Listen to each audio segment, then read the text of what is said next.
इसमें किसी ने राजनीति नहीं करनी चाहिए। और ये जो बिल मैं लेकर आया हूं, ये एक अकेला हमारा प्रयास नहीं है माननीय।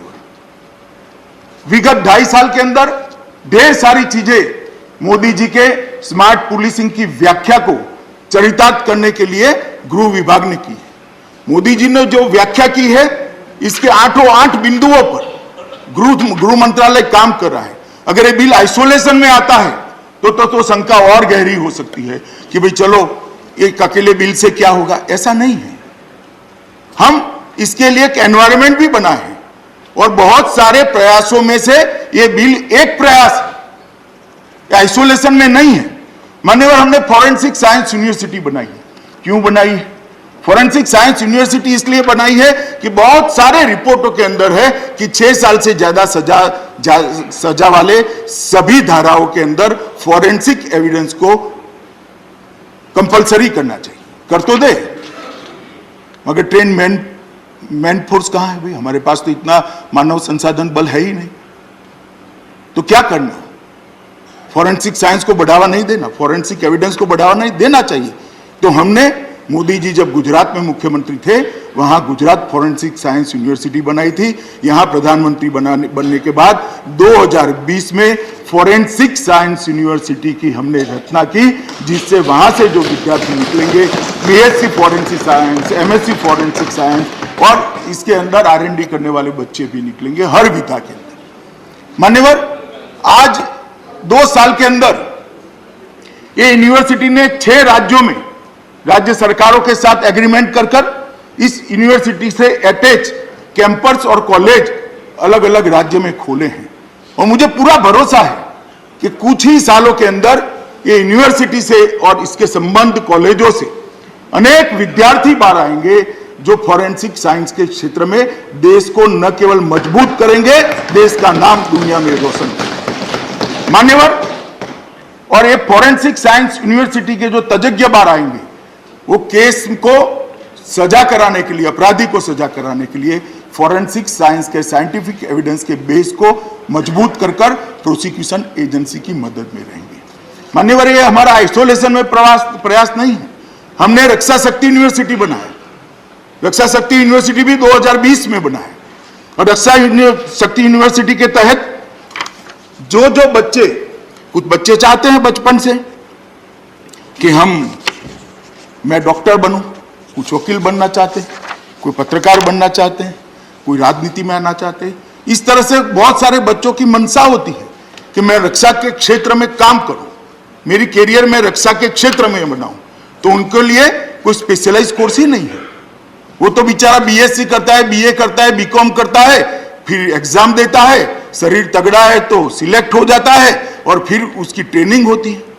तो क्यों नहीं ऐसी यूनिवर्सिटी बनाई जाए जो रक्षा के साथ जुड़े हुए सभी क्षेत्रों के अंदर एक स्पेशलाइज फोर्स खड़ा करे, एक एक्सपर्ट्स खड़ा करे। रक्षा के क्षेत्र के साथ बहुत सारी विधाएं जुड़ी हुई, तो इसके लिए, उसकी ट्रेनिंग के लिए, उसके स्पेसिफिक अध्ययन के लिए हमने रक्षा शक्ति यूनिवर्सिटी बनाया है मान्यवर। और रक्षा शक्ति यूनिवर्सिटी भी आने वाले दिनों में पूरे देश के अंदर अपने संबंध कॉलेजों को बढ़ाने वाली है। मान्यवर, नेक्स्ट जनरेशन क्राइम को हमने समझना भी पड़ेगा और उसके सर्कल को तोड़ना भी पड़ेगा।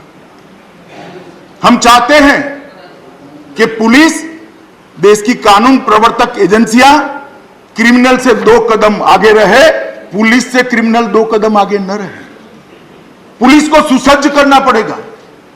आप ह्यूमन राइट, प्राइवेसी, ये सारी चीजों को कर पुलिस के हाथ में हथकड़ी लगा दोगे और उसको तैरने के लिए स्विमिंग पूल में डालोगे और कहोगे जाओ भैया गोल्ड मेडल लेकर आ जाओ, वो नहीं आ सकता। उसके हाथ को सशक्त करना पड़ेगा, उसके हाथ को मजबूत करना पड़ेगा, उसके हाथ में भी वेपन देना।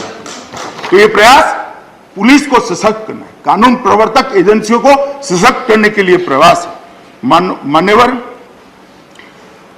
नेक्स्ट जनरेशन क्राइम को हम चिर पुरातन पद्धतियों से हैंडल नहीं कर सकते।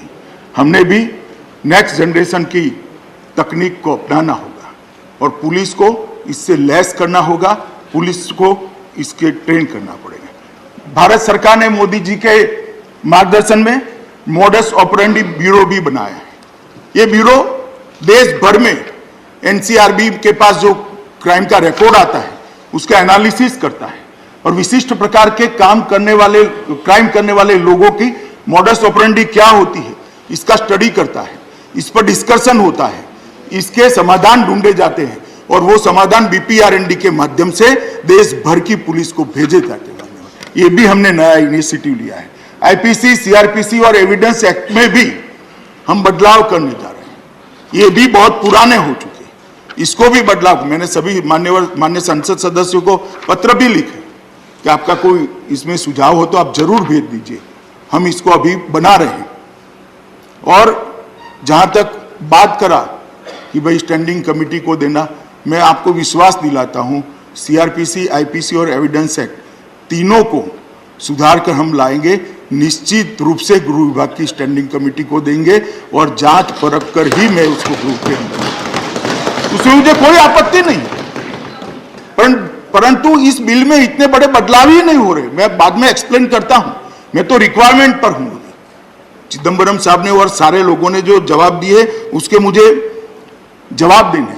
मान्यवर, इसके अलावा हमने डायरेक्टर ऑफ प्रोसिक्यूशन का कार्यालय का भी सभी जगह, सभी राज्यों को मैंने पत्र लिखा है, एक डायरेक्टर ऑफ प्रोसिक्यूशन होना चाहिए जो प्रोसिक्यूशन एजेंसी को, हर राज्य की पुलिस को उस पर निगरानी रखे कि प्रोसिक्यूशन ठीक तरीके से हो।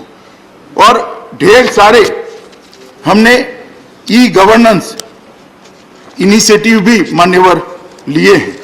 मैं ई गवर्नेंस इनिशिएटिव को इसलिए बताना चाहता हूं कि सारी जो शंकाएं हो रही हैं वो शंकाओं का 2 मिनट में निरसन हो जाएगा ध्यान से सुनने के बाद। मान्यवर, एक CCTNS कर एक नेटवर्क सिस्टम भारत सरकार का चलता है। मैं इस ग्रुप को इन्फॉर्म करना चाहता हूं कि 16,390 मतलब 100% पुलिस थानों ने CCTNS नेटवर्क को अपना लिया है और पूरे देश के थाने CCTNS नेटवर्क से चलते हैं। और 99% पुलिस स्टेशन में अब FIR CCTNS में सीधे दर्ज हो रही है। जहां नेटवर्क के थोड़े प्रॉब्लम है, इसका भी हम सॉल्यूशन ढूंढ रहे हैं। मान्यवर, CCTNS नेटवर्क के अंदर 7.47 करोड़ FIR उपलब्ध है। जो डेटा लीकेज की बात करते हैं मैं उनको बताना चाहता हूं। मान्यवर, केंद्र शासित प्रदेश, राज्य और केंद्रीय जांच एजेंसी, ये सारी एजेंसियां, राज्य की पुलिस भी इसका उपयोग कर रही है। मान्यवर, ई प्रोसिक्यूशन भी हमने चालू किया है और 751 जिलों में, प्रोसिक्यूशन के जिलों में ई अभियोजन को लागू कर दिया गया है। आज तक कोई फरियाद नहीं। ई प्रिजन, देश की 1259 जेलों में ई प्रिजन लागू कर दिया गया है, कोई फरियाद नहीं आई। ई फॉरेंसिक्स, 117 फॉरेंसिक लैब में ये लागू हो चुका है, ऑनलाइन हो चुका है, आज तक कोई फरियाद नहीं। Inter operable criminal justice system ICJS वो भी लागू हो गया है और ICJS के तहत अब CCTNS, ई प्रिजन, ई कोर्ट और ई फॉरेंसिक को जोड़ने का भी काम अब चालू हो गया है और वो एकीकृत डेटाबेस से एनालिटिकल मॉड्यूल भी बनाए गए हैं जिससे देश भर के क्राइम का एनालिसिस होकर उसके रोकने के मॉड्यूल बने। कई राज्य ऐसे होते हैं जहां समान प्रकार के क्राइम होते हैं, कई जिले ऐसे होते हैं जहां समान प्रकार के क्राइम होते हैं, कुछ सागर किनारे के जिले हैं वहां अलग प्रकार के क्राइम होते हैं। मध्य प्रदेश, उत्तर प्रदेश और बिहार एक अलग प्रकार के क्राइम होते हैं जहां मैदानी इलाके हैं, कुछ जिले पहाड़ी हैं वहां अलग प्रकार। ये सबको ये एकीकृत डेटाबेस से एनालिटिकल मॉड्यूल से हम एनालिसिस करते हैं और इसके समाधान BPRND को भेजते हैं। गृह मंत्रालय का मतलब आपके मन में बहुत सीमित है, मैं बहुत बोलना नहीं चाहता था, मगर जो व्याख्या मेरे मंत्रालय की आप लोगों के मन में है मुझे लगा इसे मुझे बदलना ही पड़ेगा, इसलिए मैं आज इतनी डिटेल बात करता हूं। मान्यवर, investigation tracking system for sexual offence ITSSO वो भी हमने लागू कर दिया है और देश भर में ये सिस्टम लागू हो गई। यौन अपराधियों का राष्ट्रीय डेटाबेस NDSO भी ऑनलाइन उपलब्ध है मान्यवर, और लगभग 11.83 लाख यौन अपराधियों का डेटा एजेंसियों के लिए ऑनलाइन उपलब्ध है, कोई फरियाद नहीं आई। क्राइम मल्टी एजेंसी सेंटर उसको भी हमने लॉन्च कर दिया गया है और लगभग 59,937 लोगों ने क्राइम मैक का इस्तेमाल किया है और लगभग 23,000 अलर्ट्स इससे जनरेट हुए हैं। मान्यवर, मोडस ऑपरेंडी ब्यूरो की बात मैंने पहले आपको कर ही दी है। NCRB ने एक पोर्टल पर नागरिक सेवाएं शुरू की है, जिसके लॉन्च के बाद अब तक 2,27,400 लॉगिन हो चुके हैं और अलग अलग सेवाओं को उसको जवाब दिया गया है। लापता व्यक्ति की खोज, ये CCTNS से लेकर हमने एक अलग सुविधा बनाई है। लापता व्यक्तियों की खोज, किसी भी व्यक्ति गुम हो जाता है तो उस पर पोर्टल पर आता है, वहां एक डेटाबेस होता है, इसके साथ मैचिंग होता है। और मैं सदन को बताना चाहता हूं, यही पोर्टल के तहत मान्यवर 14,513 लोग अपने परिवारजनों को वापिस देने का काम मान्यवर हो। वाहन सेकंड हैंड व्हीकल अगर किसी को खरीदना है तो चोरी का है नहीं है किसी को मालूम नहीं, लोग ले लेते हैं बेचारे, फिर पुलिस उनके घर पर पहुंच जाती है, उनको भी पकड़ कर ले जाती है चोर के साथ साथ। तो उसको पहले कैसे मालूम है? तो हमने लगभग इसके लिए एक डेटाबेस CCTNS से चोरी किए हुए वाहनों का जो कंप्लेन है उससे बनाया। लगभग 2,96,200 लोगों ने अपने खरीदने वाले वाहन का वहां डेटा भेजा, इसको मैच कर भेजा और 13,637 चोरी किए हुए लोग भी पकड़े गए और चोरी की हुई गाड़ियां भी पकड़ी गई। ये क्या उपयोग होना है मैं बताना चाहता हूं। घोषित अपराधी, उसको भी CCTNS पर लिया है और ये सारे एनालिटिक मॉड्यूल इसका एनालिसिस करें मान्यवर। तो घोषित अपराधी जो पुलिस ने हमारे यहाँ अलग अलग राज्यों के थानों ने, DIG ने, IG ने या DG पुलिस ने भेजे, इसमें से घोषित अपराधी भगोड़े 16,176 लोगों को पकड़ने का काम इस नेटवर्क के माध्यम से हुआ। मान्यवर, ICJS के एनालिटिकल टूल के द्वारा भी हमने बहुत सारा खर्चा किया है मान्यवर। लगभग 2050 करोड़ का खर्चा भारत सरकार ने सारी व्यवस्थाओं की। मैं इसलिए कह रहा हूं कि ये बिल आइसोलेशन में नहीं है, ये बिल है सबके अंदर एक खूंटी कड़ी है। हमारे पास क्रिमिनल का डेटा नहीं है, वो क्रिमिनल का डेटा इसके अंदर ऐड होने से इन्वेस्टिगेशन और प्रोसिक्यूशन बहुत सरल हो जाएगा। और क्या भय है, किस चीज का भय है मान्यवर? I4C के माध्यम से ढेर सारे और भी अलग अलग सेवाएं ली हैं और 112 के माध्यम से सभी पुलिस सेवाओं को एक ही फोन नंबर पर लाने का काम भी भारत सरकार ने मोदी जी के नेतृत्व में किया है। मान्यवर, मैं इसलिए बताना चाहता था कि ये जो हमें जिस तरह से कटघरे में खड़े करने का प्रयास हो रहा था कि इसके पीछे कोई राजनीतिक उद्देश्य नहीं है, ना जनता के मन में भी ऐसी भावना जानी चाहिए, ना सदन के सदस्यों के मन में भी ऐसी भावना जानी। हमें भी मालूम है ये जो लोकतंत्र के अंदर कुर्सी होती है ना, ये यावत चंद्र दिवाकरों नहीं होती है, कल कोई भी आ सकता है। तो मिसयूज का भय तो मुझे भी लग सकता है, मगर मुझे नहीं लगता है मिसयूज होगा तो देश की अदालतें हैं, मिसयूज हुआ भी है, लड़कर हम निकले भी है और अदालत में चांटा भी लगा है। मान्यवर, भय से हम नहीं जीते हैं और किसी भय के अधीन देश के करोड़ों लोगों को क्राइम की दुनिया से लड़ने का, उससे सुरक्षा का उपाय न करे, ये कोई ठीक बात नहीं है, ना जो सोचने का तरीका ठीक है। मान्यवर, दोष सिद्धि का जो प्रमाण कम है, इस पर कई सारी कमेटियों ने, कई सारे लोगों ने ढेर सारी चर्चाएं करके रिपोर्ट भारत सरकार को दी है। प्रमुखतः 3 ही कारण बताए गए हैं मान्यवर। एक तो सबूतों की कमी, सबूतों की कमी के आधार पर प्रतिवर्ष 7.5 लाख केस में आरोपी छोड़ दिए जाते हैं। अदालत कहती है पर्याप्त सबूत नहीं है। अगर उसके साइंटिफिक सबूतों को अदालत के सामने रखें तो मैं मानता हूं कि ये केसों की संख्या आधे से भी कम हो जाएगी और लगभग 3.5 लाख केसों में सजा का प्रमाण हम बढ़ाएंगे। न्याय की प्रतीक्षा, अदालत बार बार प्रोसिक्यूशन एजेंसी को कहती है कि भाई आप और सबूत लेकर आइए और सबूत लेकर आइए, और डेट पर डेट पड़ती है, न्याय लेट होता जाता है। जो निर्दोष है वो भी बेचारा आरोपी बना रहता है। माननीय उपसभापति महोदय, इससे समाप्त हो जाए। और वित्तीय क्षमता भी कम है। जब डेट पर डेट पड़ती है तो इस ओर से तो सरकार लड़ती है, जो आरोपी होता है कई गरीब भी होते हैं, इनके घर के घर बिक जाते हैं, वो ऋण के बोझ के तले दब जाते हैं। अगर प्रॉम्प्ट एकदम स्पीडी न्याय मिलेगा तो कुछ नहीं होगा। और मैं मानता हूं अगर साइंटिफिक एविडेंस का प्रमाण हमने बढ़ाया तो न्याय जल्दी मिलेगा। मान्यवर, ये बिल लाने के लिए उद्देश्य के लिए कुछ पूछ रहे थे, मैं ये भी आगे तो मैंने उद्देश्य बताया, मगर एक और उद्देश्य बताना चाहता हूं।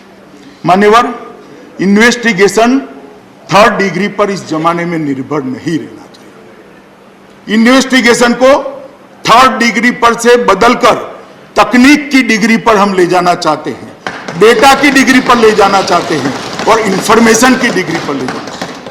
और ये सब सहमत हो गए कि 3rd डिग्री के आधार पर इन्वेस्टिगेशन नहीं हो करना चाहिए। कब बंद होगा?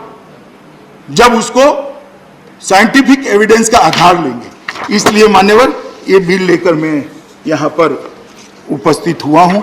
मान्यवर, ढेर सारी बातें हैं, मैं इसके दूसरे हिस्से में बताऊंगा। अब कुछ सदस्यों ने अलग अलग प्रकार के सवाल भी मुझे पूछे हैं, शंकाएं भी करी है, और मैं मानता हूं कि उनका अधिकार है। सबसे पहले श्री चिदंबरम जी ने पूछा कि गृह मंत्री स्पष्ट करे कि ये जो आपने माप की व्याख्या की है वो व्याख्या के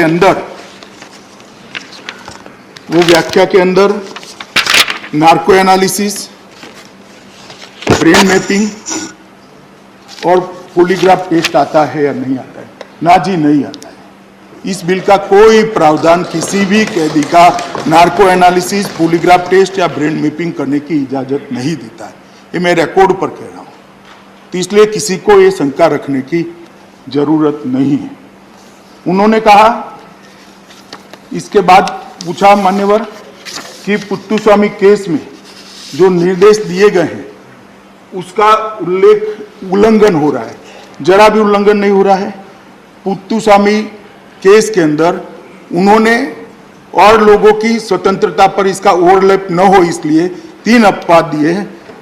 ऐसा कानून सक्षम विधायिका द्वारा बनाना चाहिए। मैं मानता हूं ये सक्षम विधायिका है, चिदंबरम साहब भी मानते होंगे। ऐसा यह वैध देश हित में होना चाहिए। तो जिन्होंने गुनाह किया है उसको सजा कराने से बड़ा वैध देश हित क्या हो सकता है बोला? तो वैध देश हित के अंदर भी है। मान्यवर, तीसरा उन्होंने कहा है कि ये अनुपातिक होना चाहिए। मान्यवर, ये कानून जो है वो अनुपातिक भी है, इसमें मुझे कोई डाउट नहीं है। कानून प्रवर्तन एजेंसियों का हाथ मजबूत करने और अपराध को सिद्ध करने के और इसके द्वारा व्यक्तियों के, जो प्रताड़ित व्यक्ति हुए, इसके मौलिक अधिकारों का रक्षा में के बीच में संतुलन बनाने के लिए कानून लेकर हम आए हैं। अभी एक तरफा ही है जिसका अधिकार छीना जा रहा है, जो विक्टिम है इसके अधिकार के लिए कोई प्रोविजन नहीं है।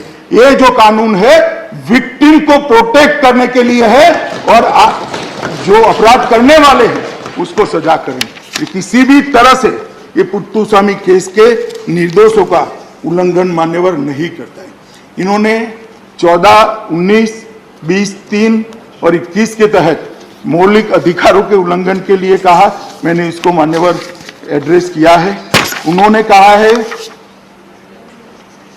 एक उल्लेख धारा 3 का किया। मैं वो ठीक है, बिल पढ़ेगा तो मैं पढ़ूंगा तो मैं भी कहूंगा, मगर मैं इतना स्पष्ट कर देना चाहता हूं कि धारा 3 के अंदर रूल्स बनाने के लिए भारत सरकार को अधिकार है। इसकी व्याख्या भी हम करेंगे और ये सुनिश्चित करेंगे कि पॉलिटिकल आंदोलन वाले किसी भी व्यक्ति को सिर्फ पॉलिटिकल आंदोलन के लिए ये अपने माफ न दे। मगर पॉलिटिकल नेता का अगर क्रिमिनल केस में अरेस्ट होता है तो उसको फिर नागरिक के एतबार रहना पड़ेगा, परंतु पॉलिटिकल आज्ञा का मतलब पुलिस की आज्ञा का उल्लंघन या तो किसी भी प्रकार की निषेधाज्ञा का उल्लंघन, इस प्रकार के उल्लंघन के लिए किसी भी पॉलिटिकल व्यक्ति का नाम नहीं लिया जाएगा। मैं सदन को आश्वस्त करना हूं माननीय, और इसके लिए हम रूल्स में प्रोविजन भी करेंगे। रूल्स बनाने का हमने पीछे एक हमारा अधिकार भी रखा है। बिल को ध्यान से जिन लोगों ने पढ़ा होगा उसको मान्यवर मालूम होगा।